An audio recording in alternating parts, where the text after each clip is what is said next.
Yeah, so who was he? I haven't heard him. Hey, Timmy! Yo! Who's Uniball?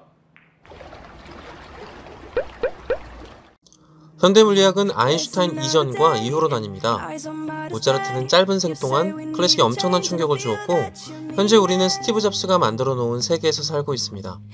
이렇게 한 천재의 탄생은 한 시대를 또 다른 차원의 시대로 발전시키기도 합니다. 그러나 모든 천재들이 세상에 긍정적인 영향을 준 것만은 아닙니다. 때로는 한 사회를, 한 인류를 위협하고 파괴하기도 합니다. 오늘은 영화에서 언급된 비뚤어진 천재 이야기 속으로 여러분을 초대하겠습니다. So can we just slow down? 전 세계 수재들만 모이는 MIT. 수학 교수인 랭보는 한 학기나 걸려야 풀 수 있는 수학 문제를 게시판에 써놓습니다. 그런데 불과 하루 만에 누군가가 그 문제의 정답을 써놓습니다. 하지만 MIT 학생 누구도 그 정답자가 아니었고, 이번에 랭보 교수는 한 학기가 아닌 2년이 걸려 풀었던 문제를 칠판에 다시 써놓습니다. 그리고 우연히 문제를 풀고 있는 인물을 발견하는데, 그는 바로 MIT에서 일하고 있는 청소부 윌.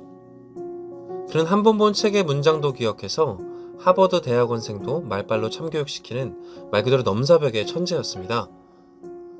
하지만 그는 치명적인 문제가 있었는데요. 어릴 적 새 아버지로부터 받은 학대로 인해 그의 마음은 굳게 닫혀 있었고, 유일한 도피처는 그를 알아주는 친구들과 어울리는 것 뿐이었죠. 랭보 교수가 그의 정체를 알았을 때 윌은 폭행으로 인해 법정에 서게 되었고, 투기의 말빨로 자신을 변호하며 이번에도 무죄를 선고받나 싶었는데, 판사는 단호박을 시전하며 그에게 유죄를 선고합니다. 랭보 교수는 구치소로 찾아가 그에게 한 가지 제안을 하게 됩니다. 남들이 못 푸는 수학 문제를 풀면 석방시켜준다는 조건을 제시했는데요. 뼛속까지 문과인 저라면 당연히 성실히 복무에 임할 테지만, 윌한테는 코딱지 파는 것만큼 쉬운 일이라 흔쾌히 제안을 받아들입니다. 초반에는 엄청난 케미를 보이며 찰떡궁합이었던 그들이지만, 윌은 늘 랭보 교수의 마음과 달리 비뚤어지기 일쑤였고, 랭보 교수는 내노라는 전문가들에게 윌의 치료를 맡겼습니다. 하지만 그들은 멘탈까지 탈탈 털리며 능욕을 당하기 일쑤였죠. 결국 랭보 교수는 오래전 자신의 친구였던 맥과이어 교수를 찾아갑니다.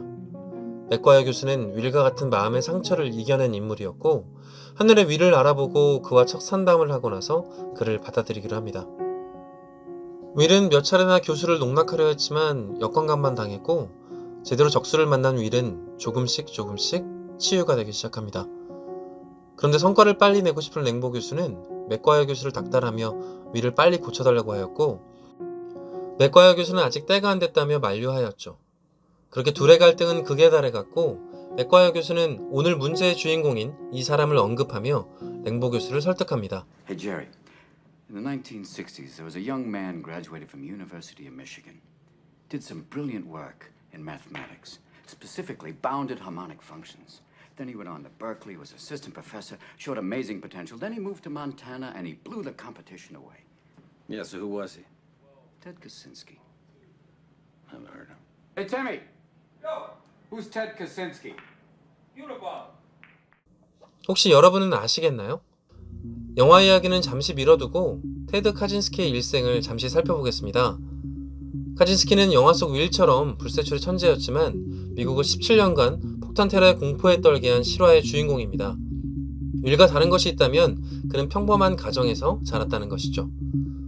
하지만 그를 비극으로 이끈 건 역설적으로 그의 천재성 때문이었습니다. 그는 16세의 나이에 하버드에 입학하였고, 20살의 나이에 졸업, 24살의 나이에 UC 버클리의 최연소 교수가 되었으나 2년 만에 학교를 그만둡니다. 그리고 고향으로 돌아가 그는 막노동을 전전하다 친동생이 일하는 구두공장에서 일을 하는데요. 거기서 인생에서 처음으로 짝사랑하는 여성을 만났고 대시하였지만 대차게 까입니다.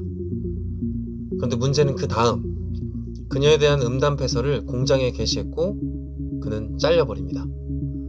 영화 속 윌도 그를 사랑하는 여성에게 말로 상처를 주고 마음을 닫고 그녀를 떠나버리는데요. 카진스키는 그 일을 계기로 아예 사회를 떠나버립니다. 그 둘은 다른 사람과의 인간관계를 통해서 성장하지 못했던 것입니다. 훗날 카진스키가 결국 테러범이 된 원인에 대해서는 여러 가지 추측이 있는데요. 매드 사이언스지는 그가 하버드 대학 시절 머레이 교수가 주관하는 심리학 실험에 참여했는데 그 실험이 큰 영향을 주었을 것이라고 발표했습니다. 다이에드라는 이름의 실험에서 실험 참가자는 다른 학생과 1대1로 토론을 하는데 머레이 교수는 참가자의 상대로 화나게 하는 훈련을 한 말재간이 좋은 법학도를 심어 놓습니다. 그리고 거기서 분노하는 참가자의 모습을 촬영하고 그걸 참가자와 다른 참가자가 함께 보면서 비판하는 실험을 했다는 것이죠. 머레이 교수는 이 실험을 통해 그저 어떤 사람이 공격하면 어떤 반응을 하는지 밝혀보고 싶었다고 했는데 안 밟힌 게 다행입니다. 아무튼 이때의 경험이 카진스키가 변하게 되는 계기라고 역사학자인 엘스턴 체이스는 말했지만 머레이 교수는 이 주장을 강력하게 반발했습니다. 하지만 카진스키 본인도 자서전에서 해당 실험에 대한 불쾌감을 언급하기도 했고 위 실험과 이른 나이에 학교에서의 부적응, 정서적 불안감, 경쟁 등 여러 요인이 훗날 그를 테러범으로 만드는 데 영향을 주었을 것이라고 합니다. 아무튼 공장에서 쫓겨나 완전히 세상과 단절한 그는 몬타나에 혼자 오두막을 짓고 기술 문명에 의지하지 않은 채 독립적인 생활을 하며 살았는데요. 그렇게 혼자 다큐를 찍다가 어느 날 자신의 오두막주의가 개발로 인해 파괴되자 결국 그는 분노가 폭발해 폭발물 제조법을 배웁니다. 그리고 그는 그 이후 17년간 23명의 사망자를 내는 폭탄 테러범이 되었는데요. FBI에서는 잡히기 전까지 그의 흔적을 조금도 찾지 못했다고 합니다.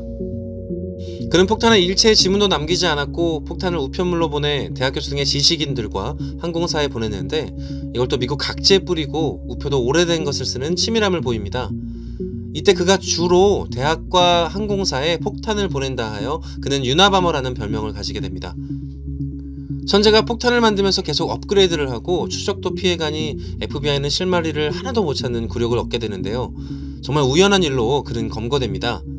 그가 언론에 공개하지 않으면 폭탄 테러를 계속하겠다고 협박하여 언론이 공개한 그의 자서전을 보고 그의 친동생이 자신의 형이 쓴 것 같다고 제보하였고 그를 수소문, 결국 그는 17년 만에 잡히게 됩니다. 카진스키가 잡히고 그는 천재이지만 편집증과 망상증이 있고 타인에 대한 심각한 과민 반응, 그리고 자기 혐오와 사회 부적응 등이 결국 타인과 사회에 대한 테러로 이어졌다고 합니다. 현재 그는 무기징역으로 복역 중입니다. 자, 다시 영화로 돌아가서 맥과이어 교수가 왜 윌을 제2의 카진스키가 될 수 있다고 했는지 아시겠죠? 윌 또한 성장 과정에서의 아픔을 겪고 타인과의 관계에서 완전히 성숙되어야 한다고 맥과이어 교수는 생각했던 것입니다. 자, 그럼 윌은 어떤 선택을 하게 되었을까요? 다행히도 그는 카진스키와는 다른 삶을 살게 됩니다. 그에게는 그를 사랑해주는 연인과 그 사랑을 온전히 받아들이고 이해할 수 있게 해주는 스승을 만났고 그를 진심으로 아껴주는 소중한 친구들이 있었습니다. 여러분들의 삶에도 여러분들을 아껴주는 소중한 사람들이 있으신가요? 우리도 소중한 사람들의 도움과 격려 속에 불완전하지만 조금 더 성숙한 삶을 향해 나아갈 수 있지 않을까 생각합니다. 윌처럼 말이죠. 오늘의 퀴즈풀을 마치도록 하겠습니다. 좋아요와 구독은 좋은 영상을 만드는 데 큰 힘이 됩니다.